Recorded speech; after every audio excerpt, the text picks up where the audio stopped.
یہ بھی نہیں وہ بھی نہیں، خورشید تھا کس زور پر، کیا بھر کے چمکا تھا کمر، بے پردہ جب وہ رخ ہوا، یہ بھی نہیں وہ بھی نہیں۔ وہ جمال، وہ حسن، وہ خوبصورتی اللہ نے اپنے محبوب کے چہرہ انور کو عطا کی۔ تو فرمایا ملیحن، اور تیسری چیز فرمائی مقصدہ، حضور متوازن تھے، اور یہ بہت کمال حضور کے حسن کا ایک نمایاں پہلو ہے۔ چیزوں کا توازن حسن ہوتا ہے۔ کسی کا پیٹ اٹھا ہوا ہو اور جو ہے وہ سینہ پیچھے کی طرف ہو تو اچھا بھلا انسان اپنی خوبصورتی کھو دیتا ہے، اور پیٹ بہت زیادہ چپکا ہوا ہو تو پھر بھی خوبصورتی وہ نہیں رہتی۔ تو بہترین توازن کیا ہے؟ سینہ اور پیٹ دونوں برابر ہوں، یہ ہے توازن۔ اب سنیے حضور کا توازن۔ کان رسول اللہ صلی اللہ علیہ وآلہ وسلم سواء الصدر والبطن، حضور کا سینہ اور پیٹ دونوں برابر تھے۔ قد بہت لمبا ہو تو وہ بھی عجیب لگتا ہے، پست قامتی بھی عیب ہے، لیکن سنو حضور کا حسن۔ کان رسول اللہ صلی اللہ علیہ وآلہ وسلم لیس بالطویل الممغط ولا بالکثیر المتردد، حضور کا قد لمبا بھی نہیں تھا، حضور کا قد چھوٹا بھی نہیں تھا، درمیانی قد و قامت، درمیانی سے تھوڑی سی اٹھتی ہوئی۔ لیکن سنو جو دوسری کہانی ہے، حضور کا قد لمبا نہیں تھا، حضور پست قامت بھی نہیں تھے، حضور کی قد و قامت متوازن تھی، اور اونچی اونچے قد کے لوگ مجمع صحاب میں موجود ہوتے تھے، حضرت عباس، حضرت عمر، لیکن حضور جب موجود ہوتے، اللہ اذا جامع الناس امرهم، حضور کا قد لمبا نہیں تھا، لمبے لمبے قد والے لوگ کھڑے ہوتے اور مجلس میں موجود ہوتے، لیکن حضور تشریف لاتے تو حضور کے کندھے لوگوں کے سروں سے اونچے دکھائی دیتے۔ قد لمبا نہیں تھا لیکن اٹھتا ہوا قد حضور کا ہی دکھائی دے۔ اللہ اکبر، یہ حسن تھا، یہ حضور کا جمال تھا۔ اپل الذرائین والسعدین والزدین، ہاتھ، کلائیاں، بازو سب اعتدال کے ساتھ حسین۔ اللہ اکبر، کان رسول عظیم الحامہ، حضور کا سر انور موزونیت کے اعتبار سے بڑا خوبصورت تھا، آنکھیں سرمگی تھی، بال مکمل گھنگریالے بھی نہیں تھے، بالکل سیدھے بھی نہیں تھے، بلکہ تھوڑا سا خم لیے ہوئے۔ توازن، ہر معاملے میں حضور کا توازن اللہ نے اپنے محبوب کو عطا فرمایا، اور یہ حسن اللہ نے اپنے محبوب کو عطا فرمایا۔ یہ باب ہے حضور کے حسن کا، اور یہ میلاد کا عنوان ہے۔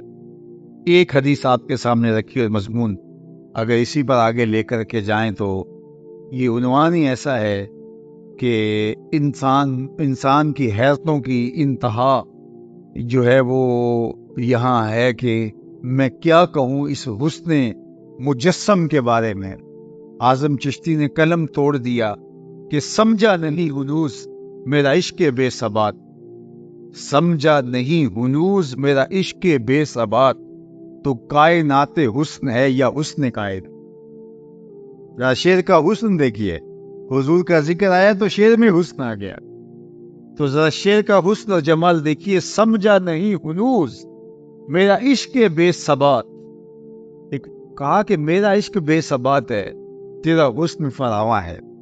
حافظ شیرازی نے کبھی کہا تھا نا کہ ز عشق ناتمام ماں جمال یار مستغریث، با آب و رنگ و خال و خط حاجت روح زیبارا، ہمارے ناتمام عشق، ہمارے ادھورے عشق سے اس کا حسن بے نیاز ہے۔ ہمارے عشق ادھورے ہیں، ہمارے عشق پورے نہیں ہیں، ناتمام عشق اور اس کا حسن مکمل، تو پھر جو نامکمل عشق ہے وہ حسن مکمل کی تصویر کھینچ کیسے سے؟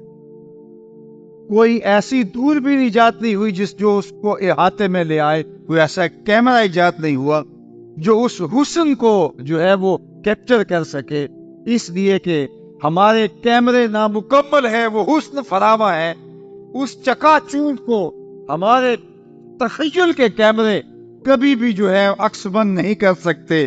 اب سنیے حافظ شیرازی کے لفظ، ز عشق ناتمام ماں جمال یار مستغریث، اس کا جمال حبیب اور اس کی تابانیاں اور اس کی تابشیں وہ ہمارے ادھورے عشق کے بس کی روگ نہیں ہے.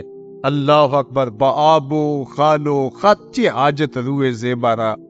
جو سونے ہوتے ہیں ان کو کنگھیوں کی ضرورت نہیں ہوتی، ان کو میک اپ کی ضرورت نہیں ہوتی، ان کو کسی کی تعریف کی ضرورت نہیں ہوتی. تو ان کا حسن فراوہ ہے، ہمارا عشق ناتمام ہے. لیکن سعدی 2 قدم آگے بڑھ کے ایک بات کر گیا. اللہ اس کی قبر پہ کروڑوں رحمتوں کا نزول کرے.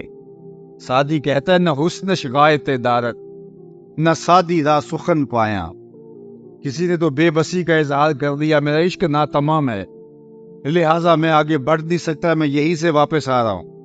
لیکن سعدی نے کہا کہ میں واپس تو نہیں آؤں گا لیکن عشق میرا ناتمام ہی ہے. اب ذرا اگر آپ کی توجہ ہو اور آپ کا ذوق میرے ذوق کے ساتھ جو ہے وہ کوئی جڑ رہا ہو تو اس شعر کا لطف لے لیجئے. وہ کہتے ہیں نہ حسن شغایت دارت نہ سعدی را سخن پایا. نہ حسن شغایت دارت نہ سعدی را سخن پایا. بمیرت تشنا مستسقی و دریا ہم چنا باقی. یہ جس کو بیماری ہو جائے استسقا کی تو جتنا مرضی اس کو پانی پلا دیں تو وہ شراب نہیں ہوتا. تو یہ بیماری ہے استسقا، جو کسی کو لگ جائے تو وہ پانی پیتا ہے اور سیراب نہیں ہوتا. جتنا بھی پلائیں وہ بار بار پانی مانگتا ہے لیکن اس کی پیاس نہیں بجھتی. تو ایسے مریض کو کہتے ہیں مستسقی، جس کو استسقا کا مرض لگ گیا ہے. اب شعر کا مزاج سمجھیے، شعر کا مفہوم سمجھیے. نہ حسن شغایت دارت نہ سعدی را سخن پایا. سعدی کہتے ہیں اس کے حسن کی انتہا نہیں لیکن سعدی بھی کب تھکنے والا ہے. نہ اس کے حسن کی انتہا اور نہ سعدی کا کلام جو ہے اس کی کوئی انتہا. تو پھر ہوا کیا؟ کہا بمیرت تشنا مستسقی و دریا ہم چنا واقعی. کہانی یوں بنی کہ دریا کے کنارے ایک مستسقی، ایک استسقا کے مرض والا پانی پی پی کے پیاسا ہی مر گیا، لیکن دریا یوں ہی چل رہا ہے. دریا یوں ہی چل رہا ہے اور وہ پیاسا مرا ہوا ہے. اور کتنے پیاسے اس دریا کے کنارے سیراب ہو کے لیکن پھر بھی سیراب نہ ہوئے، اور کوئی ادھر گرا ہے کوئی ادھر گرا ہے. وہ دریا ہم چنا باقی، لیکن دریا ایسے ہی جاری ہے. اس لیے ہم تو آگے بڑھ نہیں سکتے. اور یہاں غالب نے قلم توڑتے ہوئے کہا غالب ثنائے خواجہ پہ یزداں گزاشتیم کہاں ذات پاک مرتبہ دان محمد است.